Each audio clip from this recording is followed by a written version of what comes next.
Hello everyone and welcome back to Lewlyfe. I hope that you have enjoyed your summer and you've had an awesome summer. This is the second part to my Summer of Culture where I share with you all of the TV shows, movies, books and everything that I've been enjoying over my summer, and there has been a lot of content which I've consumed over summer. So without further ado, I'm going to get into the next part of this video. So I hope you got a cup of tea ready to go and we're going to enjoy the next part where I talk about all the awesome stuff which I have been watching over summer. Right, moving on to TV now, and this is where you're going to have a good old chuckle in a minute. So I watched The Crown Season 6. We could do a whole podcast, a whole short episode about that. I liked The Crown. I thought it was really, really good. My one criticism with The Crown is that it was a little bit... It pried into Diana's last moments a little bit too much. And I felt like if I was William or Harry right now and everyone was again obsessed with the story of my parents' death, I think I would be, mum's death, I think I would be a little bit sick of it.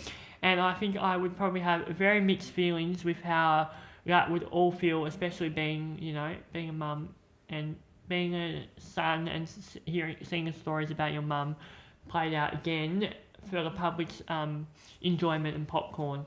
And so there's a lot of ethical dilemmas around The Crown, especially now that it's the last season's closer to the present. And so I felt like they probably should have ended it a few seasons ago.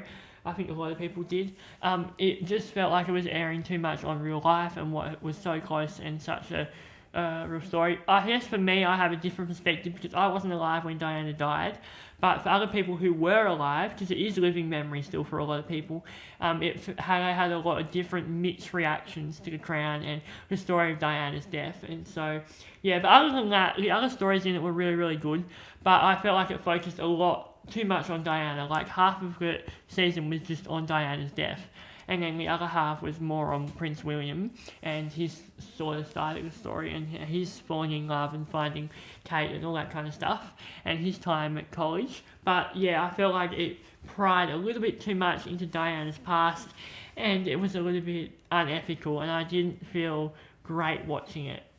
But I still enjoyed it and it was still fun and it still gripped me and it still was the same quality and had the same actors in it and it was still of the same quality that The Crown has and maintained throughout all the seasons, and they do have a lasting legacy and it is a brilliant show, a brilliant TV show, amazing actresses and actors in it, a stellar cast, a lot of money's been invested into it, but I do think that they probably should have handled the whole Diana thing with a little bit more grace, and I just don't think that another retelling of Diana's story does the world any good.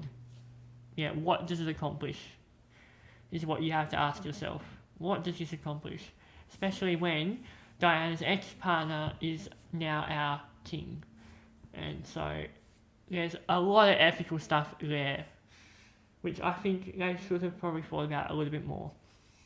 But yeah, it was still a good show and I still enjoyed it and it was still very high quality and I still watched it. Here is where we get to a little bit surprising for me. I fell into a reality TV show over the summer. I watched The Traitors. Now, you may be thinking, oh my gosh, Lewis, what are you doing watching The Traitors? Well, I also asked myself the same question. I was like, Lewis, what are you doing watching The Traitors? It's a reality TV show. The first season was British. It's set in, it's free to us on Tenplay as well. It's set in this big castle in Britain, and there's 24 people which all come into the castle, and they all have their own personalities, and they're all themselves, and there's a few celebrities or micro-celebrities or whatever, and they're all together, and it's really, really interesting, and they all like sort of chatting and talking away, and then they go into this room, and then in this room, they're in this round table. They all sit around the round table. And then Claudia Winkleman, the host, who was absolutely amazing. She was daft, she was funny, she was dramatic, she was dry. she walks around the table, and as she's walking around the table, she taps her hand on 2 or 3 people, and they become the traitors. And so, at night time, when everyone's gone to bed, it's the traitor's job to murder the leftovers. And the leftovers are the faithful. And the faithful, their job is to try and figure out who the traitors are. And so what they do is they have conversations throughout the day, and they could be talking away with someone, and that someone that they think is a faithful might actually be a traitor. And so they're talking away, and the traitors are going to try and blend in and pretend to be faithfuls. And then in the afternoon, they all sit around this table, and they all have to vote out who they think is a traitor. And if they vote out one of their own, then they vote out a faithful, and then there's less faithfuls in the game, and the traitors keep winning. And so the faithfuls are going to try and vote out the traitors, and the traitors are going to try and not get caught, and then at night time select someone to be murdered. So in the morning they always turn up into this kitchen area, and they're always in the kitchen or in the dining room, and everyone comes in slowly, and they figure out who's been murdered by the traitors.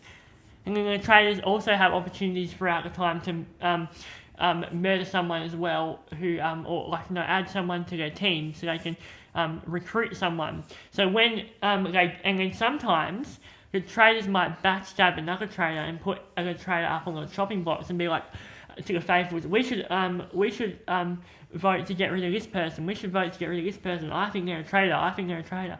And so they've gotten rid of and backstabbed a traitor, one of their own traitors, and then they look like a really good faithful.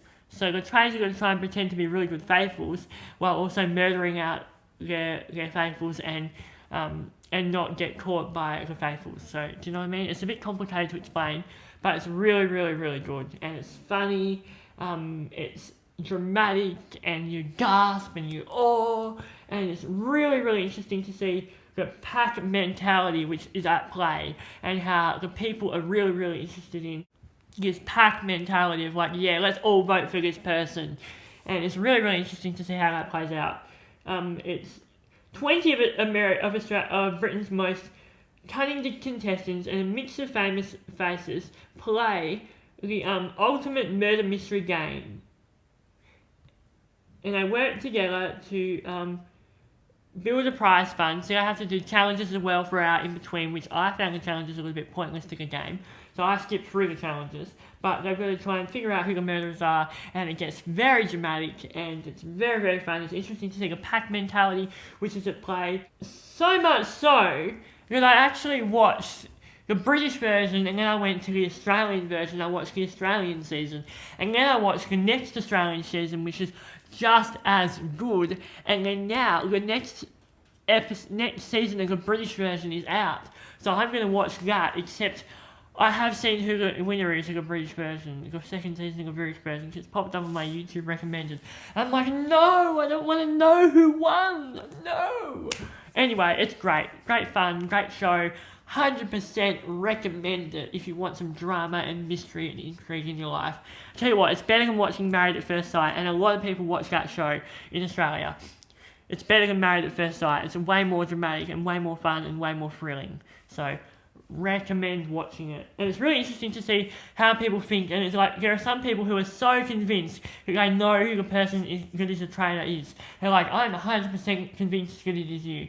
And oftentimes they'll vote out people just by their characteristics and the way they act, when that's actually just their personality and not a defining factor of whether they're a traitor and they're actually a faithful. And so it's really interesting to see the human mind and how the human mind works. So it was really, really cool. I loved it. I feel like I've talked about that enough now, so that's my guilty pleasure over the summer. Also watched some Grand Designs. I was a little bit bored after watching the trailers, and I was like, what do I watch next? I just want to watch something really nice and chill and relax and just put an episode on. It's zero commitment. It's kind of how I feel about YouTube videos. I can just watch one and enjoy it and then walk away and not have to commit to watching a whole season of it. And that's how I feel about Grand Designs, and I watched it. And there's something There's something really relaxing about watching grand designs and just sitting there and enjoying it and going with the flow and just seeing the drama. There's always finance problems. There's always something wrong with the building. There's always drama and tension, but it always ends up being really good. And it's so good to see the architecture. And it's so good to dream. It's good to dream and think about what would I have if I could have a house. Like, if I could build my own dream house, where would I want to build it? Would I want to build it for my family? Like, would I want it to be family central? Would I want it to incorporate nature and tell a story about the place that I've decided to build a house? What would it like if I built in a city? And it's cool to see people who are resourceful with space as well. Like, they're building this tiny little space in the city, and I love it. It's such a good show, and it's cool to see houses that look small on the outside but are big on the inside, and all the magic of people. It's really, really cool. Okay, Grand Designs, which I watched, was great. Yep, great, loved it. Okay, also I watched One Day. I've only just started watching this, and I've watched one episode, and it's about this couple, or these two people who meet each other at the end of college, and then they have sort of a friendship, a night together, or a friendship, and then they every episode is a year on, and they still manage to catch up with each other. And so I haven't really fully watched it, so I can't give my full recommendation and endorsement, but I enjoyed the first episode, so I'm going to keep watching that. It's on Netflix. It's called One Day, and I'd be really interested to see how I finish enjoying it and what I think of it. So yeah, One Day was really, really good so far after one episode, and I will give you my overall conclusions of that later on. Ruby Granger. She was a YouTuber. I liked her videos. They're very aesthetic. She lives in England. She's got, lives in this big English house, and she's just got a really nice vibe, aesthetic, and so I've been watching her on YouTube. So also, if you have any YouTubers who you like, and who you like watching and who you like enjoying their videos, let me know, because I really like to watch more YouTube videos and watch more YouTubers who have a really nice vibe and aesthetic and tell a good story and all that kind of stuff. So if you have that, let me know, and I really like to watch that. So yeah, I think that's everything. I think we've gone through everything. So thank you for watching these last 2 episodes of Lewlyfe. I think we're going to have to split it up into 2 episodes because there's so much content here and I want everyone to enjoy it all. So yeah, thank you very much for watching. I hope that you've enjoyed this video. If you have, let me know down below, and we're going to keep making awesome videos. There'll be another video up in the next week or so. I can't wait to see you all again very soon. Thanks for watching. We'll see you all later. Bye!